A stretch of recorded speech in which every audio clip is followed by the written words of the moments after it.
How to solve package installer keeps stopping in Xiaomi Redmi devices.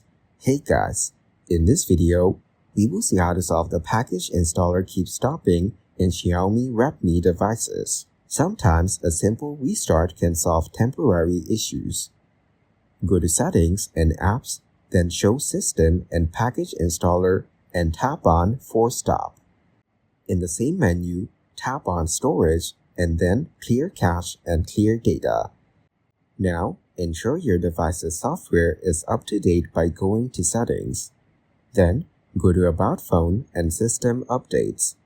If you recently installed an app before the issue started, try uninstalling it as it might be causing conflicts.